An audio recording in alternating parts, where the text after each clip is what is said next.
स्वास्थ्य और शिक्षा का क्षेत्र एक महत्वपूर्ण बिंदु है जिसको आपने इस पुस्तक में लिखा है। शिक्षा सबसे ज़्यादा महत्वपूर्ण है। जी। जिस देश के नागरिक जितने शिक्षित होंगे, देखिए हमारे देश में हमारे छात्रों का आध्यात्मिक, बौद्धिक, मानसिक विकास नहीं हो पाया है और शिक्षा इस समय जो चल रही है वो र हमारे जो सिस्टम्स हैं उसके अनुकूल नहीं है। शिक्षा में समय-समय पे बदलाव होते रहे हैं। जब मुसलमानों का राज्य था देश के अंदर, मुगलों का राज्य था, तो उन लोगों ने फ़ारसी शिक्षा को जो है ज़्यादा महत्व दिया। आप तो शिक्षा के क्षेत्र की ही बात करते हैं हमेशा।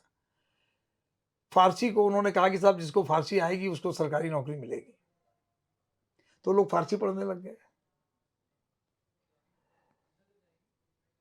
अंग्रेज आए तो अंग्रेजों ने मैकाले आया। वो इंडिया भर भ्रमण किया उसने।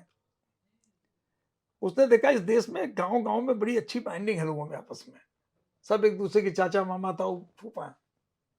सब पट्टीदार हैं। उसने कहा यहाँ की संस्कृति को नष्ट करना पड़ेगा। और उसको लगता था कि हिंदुस्तान का साहित्य बहुत कमज़ोर साहित्य है। उसने अपने फादर को लेटर लिखा है। उसने लेटर लिखा कि हिंदुस्तान का जो साहित्य है वो अंग्रेजों की ब्रिटिश की एक अलमारी के बराबर है। उन लोगों ने उस शिक्षा व्यवस्था को जन्म दिया। उन्होंने कहा हमें ऐसे नागरिक चाहिए जो शरीर से तो इंडियन हों, लेकिन दिमाग से वो जो है ब्रिटिश हों। अब पूरी देश को तो पढ़ा नहीं सकते थे, तो वो जो कुलीन ब्रह्म था, ऊपर वाला था, उसको उन लोगों ने कॉन्वेंट स्कूल वगैरह खोले, उनको अंग्रेज बनाया। आज 70 साल बाद देश के अंदर वही आज भी अंग्रेजी नहीं जा चुकी है। आज हमारे लड़के जो कॉन्वेंट से पढ़ते हैं, खाली अंग्रेजी बोलने मात्र से अपने को ज़्यादा स्मार्ट समझते हैं। भाषा मात्र से केवल। वो अंग्रेजी में बोलते हैं, कहते हैं स्मार्ट है ये, बड़ा अच्छी अंग्रेजी बोलता है। तो आज तक हम उसको नहीं चेंज कर पाए। तो हमारी शिक्षा जो व्यवस्था है, वो भारत की संस्कृति, भारत के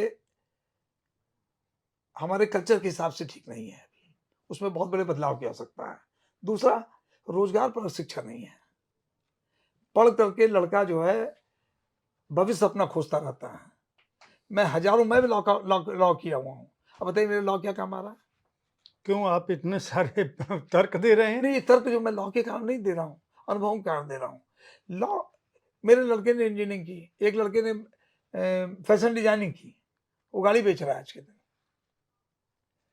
एमबीए किए लड़के भाई साहब, आईएम्स के लड़के, डॉक्टर किए हुए लड़के आईएएस बन रहे हैं। क्या ये सही है? एक डॉक्टर की पढ़ाई में सरकार का, उसके पिता का कितना पैसा लगता है, लेकिन वो आईएएस बन रहा है। तो हमारी शिक्षा व्यवस्था दोषपूर्ण है, इसको बदलने की आवश्यकता है और मैंने उसके लिए प्रॉपर सुझाव दिए हैं। आपने जो स्वास्थ्य का क्षेत्र जी, है, वो किसके पास होना चाहिए? सरकार के पास होना एकदम चाहिए या सरकार के निजी? पास होना चाहिए। सरकार का काम है, हम वेलफेयर स्टेट हैं। वेलफेयर स्टेट में शिक्षा, स्वास्थ्य, ये सरकार और कानून व्यवस्था, ये सरकार की ज़िम्मेदारी होनी चाहिए।